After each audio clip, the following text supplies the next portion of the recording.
नमस्कार सर। नमस्कार जी, नमस्कार सर, सबसे पहले एक परिचय दें अपना। सर, मेरा नाम नौरत राम है और मैं पेशे से सरकारी अध्यापक हूँ, इंग्लिश टीचर हूँ।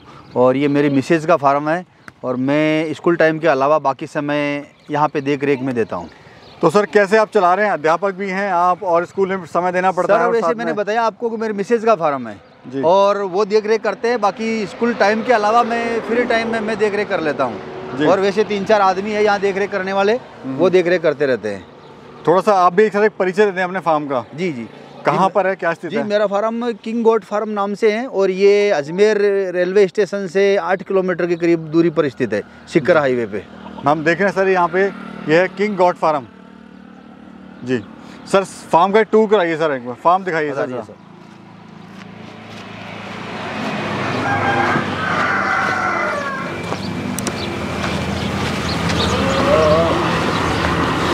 भाइयों, अभी हम जो है फार्म के अंदर आ चुके हैं। बहुत ही कम खर्चे में जो है सर ने फार्म अपना बनाया हुआ है। ऑन द रोड ही है फार्म ये। और जैसा आप देख सकते हैं, बिल्कुल जो मैं दिखाना चाहूँगा, जो ये टूटे हुए पत्थर हैं, बाउंड्री भी सर ने उसी से कराई हुई है। कोई एक्स्ट्रा खर्चा नहीं है, बस ये इन्होंने 4 दीवारी जो है, ये बाउंड्री, तारों की बाउंड्री यहाँ पर करी हुई है। ये आप जैसे देख सकते हैं, मतलब बहुत ही कम खर्चे में। सर, थोड़ा फार्म के बारे में बताइए सर। जी सर, फार्म के बारे में सर थोड़ा बताएं। सर, मेरे फार्म पे सारी नस्लें लगभग सिरोही, सोजत, तोतापुरी, कोटा, बर्बरी, बीटल, जमुनापुरी, सबका एक सैंपल रखता हूँ मैं जी। और जैसे मुझे ऑर्डर मिलता रहता है उस हिसाब से मैं अरेंज कर देता हूँ। किसानों से सीधा अरेंज कर लेते हैं हम और लाके पार्टी को दे देते हैं। तो किस किस नस्ल की, जैसे आप कह रहे हैं, तो आपको मतलब बेटर कौन सी नस्ल सर लगती है? सर, सबसे बेटर मुझे ये सिरोही नस्ल लगती है। ये सर ब्रीडर है आपका? ब्रीडर है सर, सिरोही नस्ल का। कितने महीने का है सर ये? ये सर 1.5 साल का है। 1.5 साल का। कितना वजन है सर? सर, इसमें 90 kg वजन है सर? 90 kg। 90 kg वजन है। कितने दांत का है ये? 4 दांत का हो गया सर। अगर कीमत की बात करें, क्या कीमत होगी सर इसकी? सर, इसकी कीमत 30,000 रुपये होगी। 30,000 रुपये का है? जी जी जी। सर, ये आपका ब्रीडर है फार्म का? हाँ जी, हाँ जी।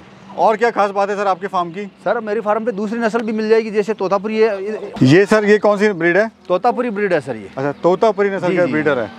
अच्छा अच्छा। ये कितने महीने का है सर? ये साल भर का हुआ सर, 13-14 महीने का हुआ है। 2 दांत किया अभी।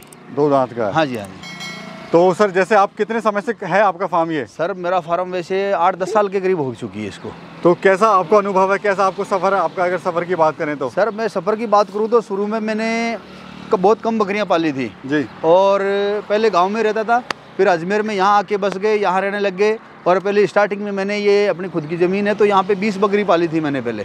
तो 20 बकरी पाली तो बाहर वाले अधिकतर आ जाते हैं यहाँ पे, ऑल इंडिया के कस्टमर आते हैं।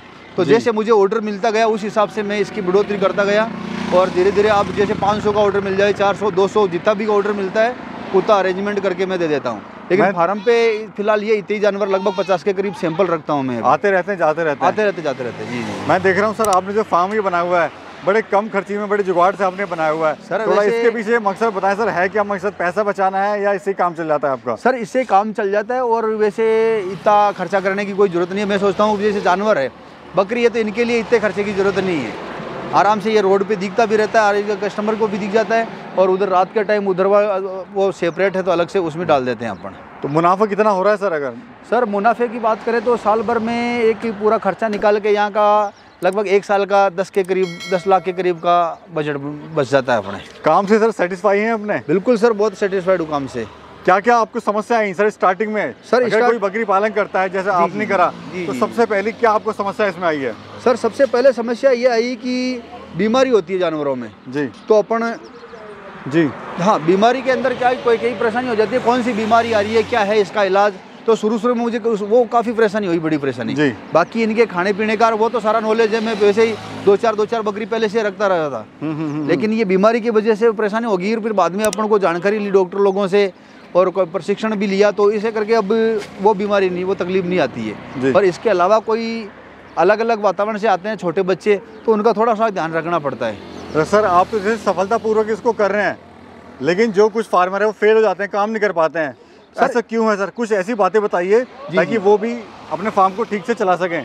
सर, सबसे पहले बात तो देखो, मैंने पहले वाले वीडियो में बताई थी आपके कि भाई एक तो नस्ल का चयन अच्छा करें और बीमारी का विशेष ध्यान रखें, और इसके अलावा खरीदारी का भी विशेष ध्यान रखना चाहिए। कौन सी किस हिसाब की क्वालिटी ले रहे हो आप अपने मान लो कि 2 रुपये सस्ते के चक्कर में कहीं रेट के हिसाब से कि भाई वो सस्ती रेट में दे रहा है, उसके चक्कर में फंस जावे और केवल अपना घटिया माल ले जावे तो घटिया माल से फिर बाद में फार्म सक्सेस नहीं हो पाएगा। सर देखा गया लोगों को अक्सर ये नहीं पता होता है कि उनके क्षेत्र में कौन सी बकरी सक्सेसफुल रहेगी। जी जी जी, उसके बारे में थोड़ा अपना एक्सपीरियंस साझा कीजिए।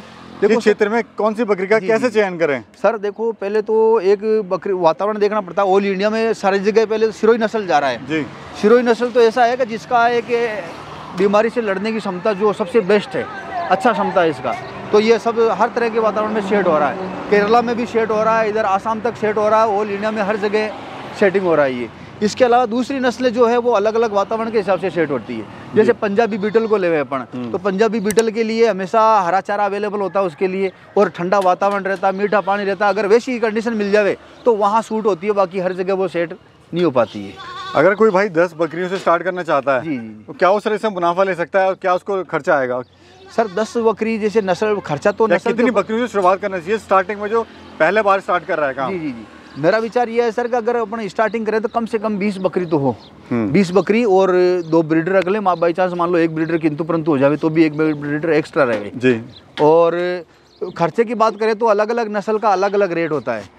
तो जैसी नस्ल, जैसे मान लो अपन सिरोही नस्ल की लेवे बकरियाँ, अच्छी क्वालिटी की बकरियाँ लेवे, तो उसको 2-2.5 लाख रुपए करीब 10 बकरी पे खर्चा, 10 बकरी एक बकरी पे, यानी कि लगभग 4-5 लाख रुपए करीब 20 बकरी अच्छी क्वालिटी की लेवे तो इतना खर्चा हो जाता है उसको। 2 ब्रीडर भी लेवे जी, 20 बकरी भी लेवे। क्या सर अगर 20 बकरियों से स्टार्ट करता है जी जी, वो क्या सर मुनाफा ले लेगा? सर मुनाफे की बात करते हैं तो स्टार्टिंग में देखो जो प्रोडक्शन होता है वैसे साल में 2 बार बच्चा देती है ये। अगर किसान जागरूक है और वो हीट आने पर बकरा मेल ब्रीडर अवेलेबल हो जाता है तो एक साल में लगभग 6-7 महीने में तो मान ही लोग भाई एक बार बच्चा दे देगी वो। 6 महीने नहीं 7 महीने तक दे देती है। तो एक बार का प्रोडक्शन जो आएगा उसका खर्चा निकल जाएगा बकरियों का, और दूसरी बार का प्रोडक्शन जो जिस एरिया में है उस एरिया में क्या रेट पे मिल रहा है वो बिक रहा है, वो वहाँ की कंडीशन के ऊपर निर्भर करता है जी।